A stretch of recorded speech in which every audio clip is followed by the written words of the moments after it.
É muito nobre assumir o dever de cuidar da criação com pequenas ações diárias, e é maravilhoso que a educação seja capaz de motivar para elas até dar forma a um estilo de vida. A educação na responsabilidade ambiental pode incentivar vários comportamentos que têm incidência direta e importante no cuidado do meio ambiente, tais como evitar o uso de plástico e papel, reduzir o consumo de água, separar o lixo, cozinhar apenas aquilo que razoavelmente se poderá comer, tratar com desvelo os outros seres vivos, servir-se dos transportes públicos ou partilhar o mesmo veículo com várias pessoas, plantar árvores, apagar as luzes desnecessárias. Tudo isso faz parte de uma criatividade generosa e dignificante, que põe a descoberto o melhor do ser humano. Com base em motivações profundas, voltar a utilizar algo em vez de desperdiçá-lo rapidamente pode ser um ato de amor que exprime nossa dignidade. Olá, estamos com mais um programa sobre a encíclica do Papa Francisco Laudato Si, cuidar da nossa casa comum. E hoje o nosso convidado é o André Palhano, jornalista. Tudo bem, André? Bem-vindo. Muito obrigado. Obrigado, professor. É uma honra estar aqui, viu? Ele foi aluno do curso de jornalismo da PUC e ele é fundador da Virada Sustentável, que teve a ocasião aqui em São Paulo e também tem no Amazonas, não é isso? Exato. No final de agosto, é isso? Exatamente. Bom, de onde nasceu a ideia da Virada Sustentável e o que é a Virada Sustentável? Sim, bom, a ideia, Jorge Cláudio, surgiu da percepção de dois equívocos, né? Um é a percepção generalizada de que sustentabilidade se refere apenas às questões verdes, né? Biodiversidade, água, preservação de florestas, que é claro... Bichos, borboletas... Claro, são temas super importantes, mas a sustentabilidade é muito maior do que isso. Ela inclui direitos humanos, cultura de paz, redução de desigualdade, mobilidade urbana, diversidade, cidadania, enfim, é um conjunto muito grande e transversal de temas, né? Como é que vocês conceituam sustentabilidade? Bom, você sabe que tem gente que faz coleção, né, de definições de sustentabilidade. Deve ter um dicionário já. Exatamente. A que eu mais gosto é o conceito de desenvolvimento sustentável, o oficial, né, da ONU, do relatório Brundtland, que diz que é um modelo de desenvolvimento ou de civilização no qual você atende às suas necessidades sem que isso prejudique as futuras gerações de atenderem às suas necessidades, né? Então esse para mim é o conceito que voltando para a questão da encíclica, é a nossa casa, pô, independente se eu moro num grande condomínio ou numa favela, a nossa casa é uma só, ela se chama terra, né?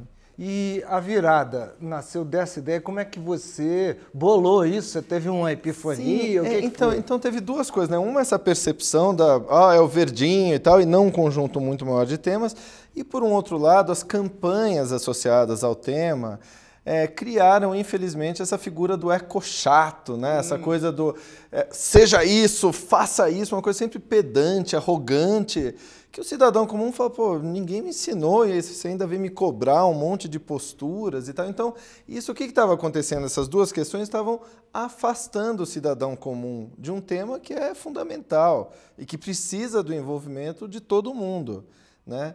E aí a ideia foi, pô, por que a gente não faz uma campanha de educação para o tema que envolva ampliar a informação sobre o que é sustentabilidade, sobre do que a gente está falando, de uma maneira mais positiva, mais sedutora, mais alegre, claro que sem perder a seriedade que vários dos temas impõem. Então, a tragicidade até. Exato, né? O apocalíptico, né? Então você traz a informação com uma cara de festival cultural. Daí o nome Virada, inclusive, inspirado na virada cultural, né? Então você promove cinema, exposições, instalações, teatro, oficina, muita roda de conversa, palestras que tenham como conteúdo principal os diversos temas da sustentabilidade. Então a pessoa vai curtir um monte de atividade gratuita na cidade e sai dali um pouco mais informado, um pouco mais consciente, comprometido. Tá. E Foram 5 viradas. Exato. E nesse ano, o que você destacaria? Quantos grupos participaram? Quantas pessoas? Vocês já avaliaram um pouco o resultado? Sim, a gente está fechando agora, né? Os relatórios é um evento, foram mais de 800 atrações em 138 locais da cidade. E a virada tem uma característica interessante, que ela é colaborativa, né? Muito mais do que uma mega produção, ela é uma mega articulação entre vários atores. Você vê, aqui na PUC mesmo a gente teve um evento muito bacana, a exibição de um documentário sobre água, seguido de debate entre especialistas, enfim. Então, o que a gente faz, na verdade, é muito mais estimular diferentes atores a promoverem e, é claro, dar a base para que isso seja possível, seja técnica, de comunicação, de conteúdo, e vira esse mega evento na cidade, né? Os números indicam até agora um público um pouco superior a 1 milhão de pessoas. É claro que isso tem uma margem de erro muito grande, porque tem muita coisa em metrô, e é tudo público, né? Então você não tem exatamente um controle fechado, né? E esse ano foram mais de 268 organizações, coletivos, participando diretamente, trazendo atividades para a virada. ONGs, etc., não é? Todos os setores, desde órgãos públicos, Secretaria de Educação, Secretaria de Transportes. Por exemplo, trouxe um ônibus elétrico, que ficou dando umas voltas com um ônibus elétrico, foi muito interessante. Então, de novo, né, é como uma festa aberta, né? Você convida todo mundo que esteja alinhado, claro, com esses propósitos e valores, e isso junto forma essa virada sustentável, né? Mas você sempre teve essa consciência ecológica? Como é que... Não, professor, eu sempre fui jornalista de economia, né? Você gosta de um bife? Eu, desde o segundo ano aqui na faculdade, eu fui trabalhar com jornalismo de economia e não tinha sempre ouvia falar de sustentabilidade, meio ambiente, mas falar do mico-leão dourado, algo tão distante da gente, ou do urso polar, né? O que tem isso?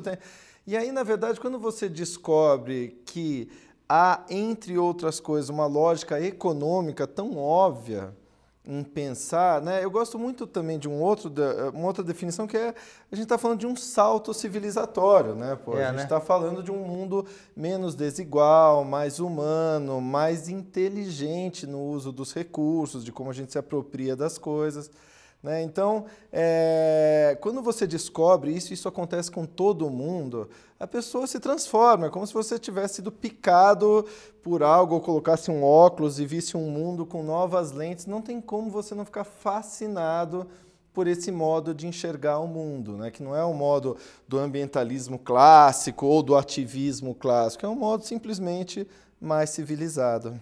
Você acha que tudo pode ser olhado sob a lente da sustentabilidade? Com certeza. É um paradigma que engloba tudo? Exatamente. Talvez a gente tenha até que trocar o nome, né? Que ele está tão associado apenas às questões. Talvez surja um novo termo, a ciência da civilização, ou a própria civilidade, enfim, mas sim, né? Porque ela é tão transversal, ela realmente percorre os mais diversos temas, desde qualidade de vida, saúde, até erradicação da pobreza, situação de favelas, passando pelo meio ambiente. Exato, que é um tema que a gente está agora, né? Um bom exemplo nesse sentido é, imagina um mundo 100% ecoeficiente. A gente não gera mais resíduos, aproveita toda a água disponível, não tem mais nenhum problema ecológico. O que adiantaria a gente ter um mundo desse se as pessoas estão se matando por diferenças sociais ou diferenças de credo? Certo. Então, é realmente muito mais amplo. Né? O Papa Francisco usa o conceito de ecologia integral, que eu acho interessante também, nesse sentido que aborda. E ele, pelo que eu vi da encíclica, ele relê, e essa é uma das definições de religião, é uma releitura, toda a doutrina cristã, católica, do ponto de vista ecológico. Ele introduz uma chave de interpretação em que ele fala até assim, de Nossa Senhora, da Santíssima Trindade, de um ponto de vista ecológico. É muito interessante essa abordagem. E eu acho, professor, o que há em comum, por exemplo, entre o princípio das religiões, das boas religiões, e a sustentabilidade? Pô, tá todo mundo pregando um mundo melhor e melhor para todo mundo. Mais amoroso, poucos, né? Mais amoroso. Exato. Né? Bom, e você, qual é o próximo passo dentro dessa tua trajetória tão bonita de virada sustentável? O que você vê? Você visualiza à frente chegar na edição número 30, ou você quer ver outras coisas, quer fazer modificações? Que perspectivas você vê de mudança, de evolução dentro desse teu processo? Sim, você sabe, eu vou dividir em 2 temas, um pessoal e um a virada em si, né? Pessoalmente, eu depois da segunda virada sustentável tive uma sensação muito boa, professor, que era, já posso morrer. Já devolvi para o mundo muito mais do que eu poderia retirar, né? Isso foi uma sensação muito boa. É claro que não penso em morrer. Não aconteceu, né? Estou aqui. Mas então, pessoalmente, assim, eu já estou muito realizado de ter conseguido fazer algo realmente tão transformador, né? Tão bom. Nesse momento, especificamente falando sobre a virada, o que está acontecendo é uma demanda de virada em outras cidades do país, né? A gente vai fazer em Salvador agora em dezembro, em Porto Alegre no ano que vem. Tem uns filhotes também, em Brasília vai ter uma virada do Cerrado, inspirada na gente, enfim. Não dá para planejar muito, mas o que dá para sentir é que, eu sou suspeito para falar, me parece uma coisa tão bacana que realmente está criando demanda por outras cidades e até fora do país futuramente, quem sabe a gente consegue. A gente criou uma metodologia, né, de como fazer, né? E é isso que pode ser. Nova York, Paris, replicado no Vaticano. Quem sabe, né?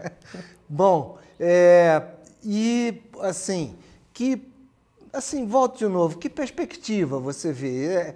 Você acha que somente, aspas, desenvolver a consciência ecológica resolve, sei lá, retira a Shell do Polo Norte, só separar o lixo resolve a questão dos mares ou do cerrado mesmo? Como é que você vê essa relação? Eu acho que o que a gente faz é apenas tornar visível uma força muito maior do que a gente, inclusive, né? E eu acho que até a própria encíclica captou isso muito bem. Eu acho que assim como a gente há 200 anos atrás acharia normal que você tivesse a 200 metros de uma pessoa sendo chicoteada num trabalho escravo, e você acharia isso normal, porque era o espírito do tempo daquela época. Desde que você fosse branco. Exato. Eu acho que o que está acontecendo são certos temas, e esse é, sem dúvida, um deles, que com a evolução da sociedade eles se tornam de uma obviedade tão grande e, portanto, com uma força tão grande que simplesmente você só está catalisando essa força e potencializando num movimento muito maior e muito mais forte do que um evento isoladamente ou outro, né? Tá, mas eu digo, os pequenos gestos e um pouco o que a encíclica fala, ele chega a dar exemplo, ele fala assim até um pouco a ecologia das relações humanas, dizer por favor, muito obrigado, me desculpe. Fala assim, será que isso, que efeito tem, que função tem?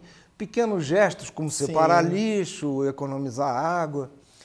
Professor, acho que talvez o que muita gente vem percebendo é que aquele modelo de sucesso pessoal associado apenas ao sucesso financeiro está realmente ficando para trás, né? Eu acho que essa é a grande...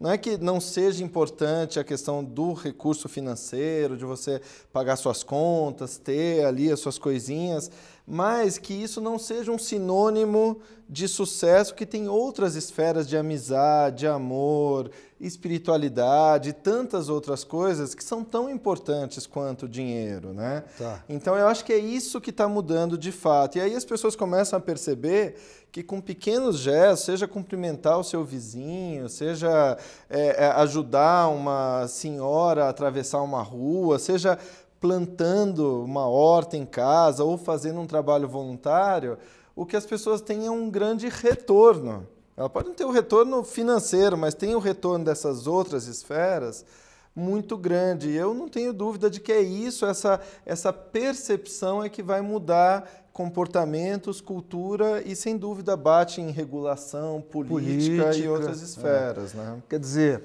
é um processo. Exatamente. Não é que o gesto pequeno vai resolver, mas ele é um processo. Além do que, o catolicismo tem 1 bilhão e 200 milhões de fiéis, vamos dizer assim. Se 1 bilhão e 200 milhões de fiéis economizarem 1 litro de água por dia, é uma loucura, quer dizer, já faz uma escala, né, impressionante, né? Por outro lado, a gente vê que é necessário uma dimensão ética. Isso tem uma dimensão ética, não é? Como é que seria uma ética ecológica? Eu acho que é a ética do respeito, né? O respeito não só pela vida, né? Mas o respeito pelo conhecimento de que tudo que a gente faz tem um impacto, seja uma atividade industrial, uma decisão financeira, jogar futebol, qualquer coisa que a gente faz gera um impacto. E o que a gente tem que aprender a fazer é olhar esses impactos e ter sempre como ética, né, como princípio ético, que esses impactos sejam positivos para o todo, ou seja, não apenas para a casa onde a gente mora, mas também para quem mora nessa casa. Você né? tem esperança nisso? Você acredita que o mundo, a humanidade ainda tem jeito, ou as bactérias é que serão a próxima espécie a nos suceder? Olha, professor, é claro que a gente leva muita porrada, né, por aí, tanta coisa feia, né, tanta coisa suja acontecendo no mundo, mas eu não tenho dúvida que, seja pelo amor ou pela dor, a gente vai ter que ter esse salto civilizatório. Isso vai acontecer, seja pela dor, seja pelo amor. Eu espero que seja pelo amor. Mais pelo amor, mas a dor é capaz de bater um pouco também, né? Exato, já está batendo. Já está batendo. Você, que aspectos, concretamente, você vê de esperança, vamos dizer assim? Olha, eu acho que vou te dar um exemplo até da nossa cidade, aqui em São Paulo, que é esse caos urbano. Pô, a gente está vivendo agora uma mudança de velocidade em vias, de ciclovias, de cidade, que tudo isso está dentro de um conceito muito maior de cidade para as pessoas, que daqui 10, 15 anos vai fazer uma grande diferença. Né? Tem muita gritaria, como teve na Holanda nos anos 70, em outros países também, mas eu acredito mesmo que a gente começa a ver, tem muitos grupos na cidade, não só em São Paulo, mas em todas as cidades, que estão querendo fazer de uma maneira diferente, de uma maneira melhor. As grandes empresas, várias delas, já estão numa baita crise de recursos humanos, porque essa moçada quer trabalhar com propósito. Quer fazer algo que não seja apenas encher o bolso de um acionista localizado a milhares de quilômetros de distância dessa pessoa. E explorando o trabalho dele. Então, isso é muito forte, assim, né? Como essas pessoas, de novo... Então, a gente não está falando de um novo meio ambiente, a gente está falando de uma nova economia, de uma nova política, de um novo mundo. Sim. E basta olhar 300 anos, 200 anos para trás, você ia ver um mundo velho.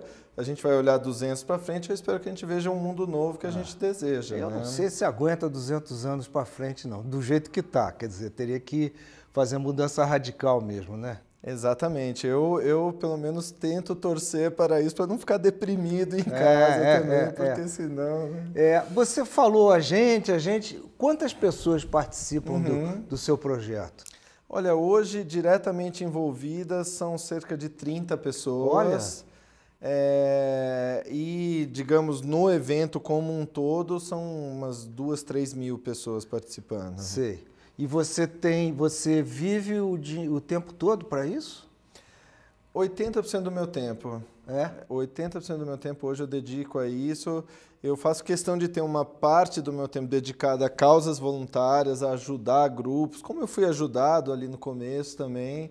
E ainda faço também alguns freelas, alguns trabalhos, só para lembrar... Como jornalista, Lembrar os bons tempos de jornalista. Lembrar do teclado, né? Como é que é o teclado? Agora me diga, que assim, grandes tendências nessa direção tem em São Paulo? Assim, é o que é horta, é movimento político, é o que está sendo Sim. mais pungente assim? Eu acho que a questão da ocupação do espaço público e direito à cidade é uma questão muito forte, né? Tem um termo que se chama placemaking, que ainda não tem muita tradução para o português, mas que é sociedade civil transformando os espaços. Por exemplo, as revitalizações de praça, né? Aquelas praças maravilhosas que não tem um banco para as pessoas sentarem. Então, em vez de ficar esperando o poder público ir lá fazer algo, as pessoas estão indo e ocupando. E fazendo as coisas. Por exemplo? Você tem a Praça das Nascentes aqui na Pompeia, você tem a turma do Iquiririm, você tem a turma Largo da Batata, do Movimento Boa Praça, até o Ricardo Ferraz, lembra que Sim, da minha turma colega, aqui, que é um dos fundadores. Isso é muito forte. Eu diria que só de revitalização de praça são dezenas de movimentos hoje em São Paulo. Sim. Acontecendo. Você tem um movimento muito forte, embora ainda incipiente, mas que tem uma força muito grande de agricultura urbana. É impressionante. Hoje você tem horta na Avenida Paulista. Onde? Na Praça do Ciclista. Sei. Ali, você tem uma horta ali. E, de novo, muito mais emblemático do que abastecer, mas claro. Outras cidades, lá você vê Nova York, hoje, boa parte da produção de Nova York vem do teto dos prédios, né? Não é mais você trazer grandes quantidades de alimentos de grandes fazendas ao redor da cidade. Você pode fazer na cidade. Essa é uma tendência muito forte também.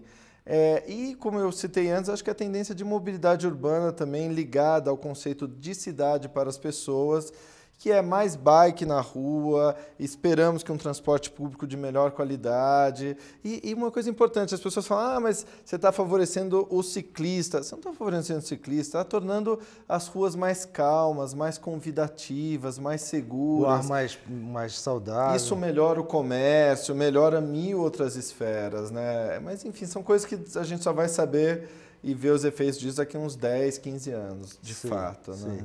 E quem quiser entrar em contato com vocês ali na Virada Sustentável, faz o quê? É só entrar no nosso site, né, o viradasustentável.com, tem lá os nossos contatos, telefone. Tem no Facebook também? Exatamente. E a Virada é um clube aberto, né? Sei. Então, realmente, a gente sempre recebe muita gente ali para conversar, tomar chá, estimular essa coisa tão bonita que é a transformação das cidades. Onde né? é a sede de vocês?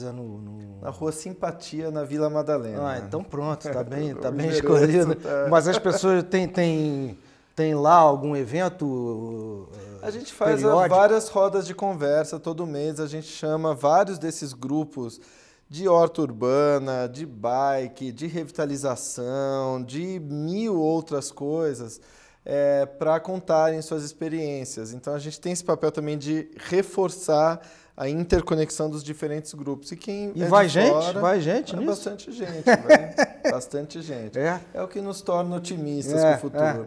Que há muito... E é mais jovem, mais idoso? Tem algum padrão assim de pessoas? Olha, tem de tudo, mas a geração dos 20 anos, 20 e poucos anos, são eles que, para mim, é a geração que já veio com a questão de economia compartilhada e outras questões muito mais forte do que a gente, viu? Sim. Acho que eles é que vão dar essa virada da qual a gente está falando de verdade, viu? Sim. E mesmo porque, quer dizer, o mundo é deles. Exatamente. Não é? Eu queria saber também como é que uma pessoa trabalhando na sua empresa, ela pode, assim, bem burocrata, bem white collar, ela tem o que fazer? Tem muito o que fazer, né? Isso é uma coisa terrível, professor. Porque São Paulo é cheio de... Então, todo mundo acha, eu vou ser sustentável, vou ser um cara legal, acha que tem que abrir uma lista, um to-do list enorme de coisas. E, eu só vou ser um cara legal. Meu, não tem nada disso. Assim, no que você está fazendo, só você ter como base da tua vida um princípio de ética que seja do respeito ao próximo e de todas as coisas que, inclusive, a religião tanto prega, basta você ter um pouco dessa consciência, né? Que isso já é um grande avanço. Se todas as pessoas tivessem essa consciência, a gente tivesse um pouco mais de gentileza, de humanidade nas nossas relações, a gente não achar que a gente está numa guerra, seja dentro de um supermercado, ou dentro de um carro, ou que a nossa felicidade é apenas consumir mais e mais, como inclusive a própria encíclica destaca, né? Então, ter essa consciência, esse respeito, essa base ética, a gente já viveria num mundo completamente diferente. Sim, e também se articular, quer dizer, procurar os companheiros, né? Exatamente. Tem uma tirinha que eu gosto muito, que é uma pessoa chega para um menininho e fala assim, você quer mudar o mundo? Fala, queremos sim. Mas que pena que vocês são tão poucos. O menino fala, não somos poucos não, estamos apenas espalhados, mas já estamos nos encontrando. Isso aí. Eu acho que também as tecnologias de comunicação, de internet, ajudam bastante nesse ponto. Facilitam, né? Muito, sem dúvida. Muito bem. André Palhano, ex-aluno da PUC, um militante, um ativista da causa ecológica. Foi muito bom conversar com você, muito obrigado. Não é? E você, fique com a gente, Laudato Si, cuidar da nossa casa comum, e visite www.viradasustentável.com, sem o BR. Só sem o BR. E aí está aberto também para tomar um chazinho, um chá verde. Muito bom. Obrigado e até mais.